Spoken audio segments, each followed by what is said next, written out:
It comes a time when you're going to need them, and they won't be there. Either they don't want to be there, or they can't be there, but not there, it's just not there. God ain't going to allow them. Huh? God's not going to allow them. You might not allow them to be there, you're right. He going to make sure they ain't there. Depend on me, he going to make sure they ain't there. Keep depending on me, and he's not depending on him. That's right. He's going to make sure every time you try to depend on somebody else, something happens. Something will happen. So y'all feel what Paul here is? You're right, Sister J. Y'all feel what Paul in there? I mean, can you just picture him sitting there and that stuff? I've been in jail before, so I know the stone wall and the stone seat that they got. And even when they move you from the stone seat and put you in the cot, you know, the pad is only this thick, and you got the springs coming up so you can't really lay down. Then you probably don't really want to get too comfortable anyway. I know when I went in there, man, and I had the top bunk, jumped up on the top bunk. They don't get, the suit that I had was this tight as I got on me right now. Orange. Everybody else had the baggy jumps. And I had this tight jump. And they gave us some combs or something. So I walked in there and I put that comb right up underneath of my sleeve, like that. I put it up underneath of there. Big fat black dude was laying down on the bottom. Another stocky old white boy was laying down there, and I mean, I was tired. I was tired. I've been going through the whole process all day, and I'm tired, you know. So I get in there, and I see them, and I seen the bunk, you know what I mean? So now you got to be tough. So I just walked over. I ain't say nothing, you know, none of them. Just went in there, boom, popped up on, you know what I mean? I was sick. Just popped up on the bunk there, whatever. Laid down. I hear them down there talking. They probably been in and out of there before. And next thing I know, I was just, you know, dozing. I'm trying to keep awake, dozing, trying to keep awake. Finally, I heard one of them say, yeah, well, the light's going to go out soon. I put that comb down just like this. Just like this, and I'm laying there. I said, as soon as I hear a mouse squeak up in here, somebody's going to get raped in this thing. You understand what I mean? So I started doing, next thing you know, I heard my name being called. You know, Tyler, Tyler. Are you serious? Is that me? Is that me? You mean I'm out of here? I jumped out of there so fast, boy. But anyway, you want to get out of, you know, out of prison. Not when you're in prison, you want to get out of it. But Paul seemed to be sitting here chilling while he's in there, because his whole thing is he's a slave for Jesus Christ. So while I'm slaving, I'm not slaving for myself. I'm slaving for him.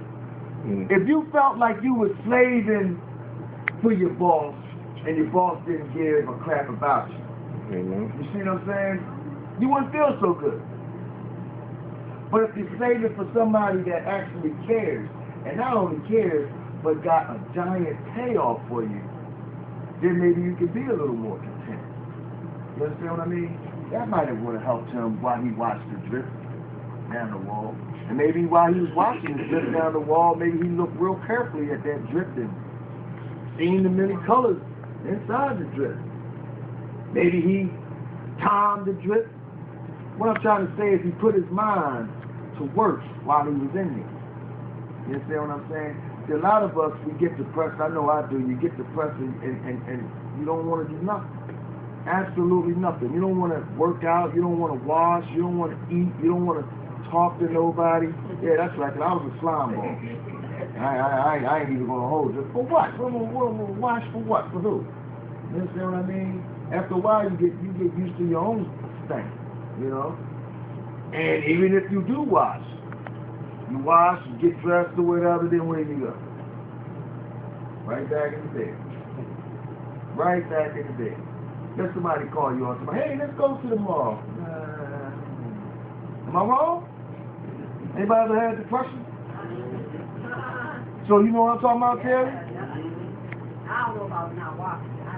Well, yeah, well, you were cute. I was just trying to and then get right back in the bed and watch TV all day. Yeah. I did it yesterday, but I was sick yesterday. But just sitting there and I'm watching the drip, you know, y'all know what I'm talking about. And something interesting came on TV on the History Channel about Abraham Lincoln. 10 things that you wanted that you didn't know about. They had different things about, you know, different people. But Abraham Lincoln they was doing. And one of the things was that he slept with men. Yeah. Big old honest Abe. Old honest Abe. Well, he was honest, but I think he never lied to his boyfriend because yeah, he lived with a dude and all, and was, you know, real attached. They was about this close to calling him gay, you know what I mean? But you know, they had some sort of unsavory relationship with some dude, and his wife was like real domineering and stuff like that. So I guess he figured, you know, he could stand up on his age. He was a big axe man. He was like a real man's man, you know, to everybody else. But when he went home, yeah. But when he went home, things kind of changed. You know what I mean? But anyway, he probably felt like he was in prison. So he looked for a way out. And he found tenderness in some dude. See, a lot of people are straight. You understand what I mean? They straight. They're not necessarily born, you know, alkies and drug addicts and homosexuals or whatever. But it's a bud there. And it gets watered. You understand? Some guys out there right now or sex addicts or commit adultery and stuff like that. You understand what I mean? And they have been some of the most what do you call a guy that never cheats? That never cheats. What do you call it? Faithful dudes all through high school. Wonder. You know what I mean? All through college. Wonder.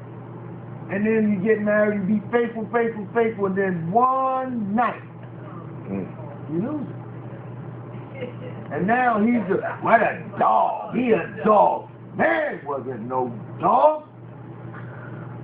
You watered his bud. You watered his bud. It can happen to women too. You understand what I mean? I'm a man, so I come from the other window. Your sister Dolores was doing it. She'd be doing it from her angle. I'm doing it now, so I'm saying the man wasn't no dog. He got his bud watered. You know what I mean? And that's with all aspects of life. But see, that thing there is imprisoning you. And it's looking for a way out. You understand what I mean? Paul wasn't really looking for a way out. He was content and comfortable. Not lazy, but just cool. Lord, if you open up the door, huh? He was in process?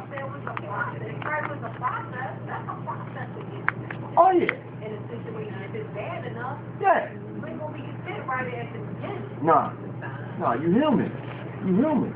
You know what I mean? It do come to a point where, so, you know, it is a process. And I think sometimes the process be, if you really look at that, what it says, servant of Jesus Christ part, that helps out a lot. Because I'm not doing it. Let's get to level. Okay, let me see. The way it starts off, I didn't want to start it off here at the 15th verse like it does. But while we got our Bibles open, let's start off at the 12th. No, let's start off at the 10th. Go to 8. Go to 8. For God is my record, how greatly I long after you all in the bowels of Jesus Christ. Okay, now we see. For God is my record, how greatly I long after you all in the bowels of Jesus Christ. Paul looked at himself as a servant of Jesus Christ, and his servitude was simply to gather souls. That's what he looked at. Master builder, I think. Right? He's supposed to be a master ship builder or something like that. Build up churches to draw in the souls, to preach nothing but the truth of Jesus Christ. That's our pastor. You understand? The man's been through a lot simply for not of a lot of stuff that he's done on himself, but what we put on him and what he seeks. Our lack of interest in the Bible, our lack of interest in our own lives. You understand what I mean? When somebody really does that, if God forbid, if this little girl just decided, I'm just never going to do anything with nothing in my life, would that not like hurt your heart? As a parent, I mean, it yanks. A real true parent. Now, some parents, they don't mind their kid up there playing PlayStation every day, all day. Just, you understand? Because you're out of my head. You understand what I mean? Now, sometimes like Charm and Royal, they get on my nerves all the time asking me how to do their homework. Because Royal homework's so advanced now. I mean, I'm embarrassed. Well, look now, I don't know. But Daddy, you understand? Let's get the calculator. Let's see how we can figure this out. You know what I mean? But at least, I can see I'm pulling them. Now they asking me grown-up questions about the Bible and stuff like that. Thanks to Sister Terry. I forgot the stuff they want to give. They get these Sunday. But you understand what I mean? And that would hurt me if they didn't want to do nothing with their life. So it's the same thing with the pastor. Paul here has got that same spirit. His whole makeup is to draw other souls. He don't care how low the soul is. It's a soul to him. You know what I mean? So he says, and this I pray, that your love may abound still more, and more in knowledge and in all judgment. As you go about your daily lives, I want you sometimes for your testimony to be, I conquered something in my life. I conquered it.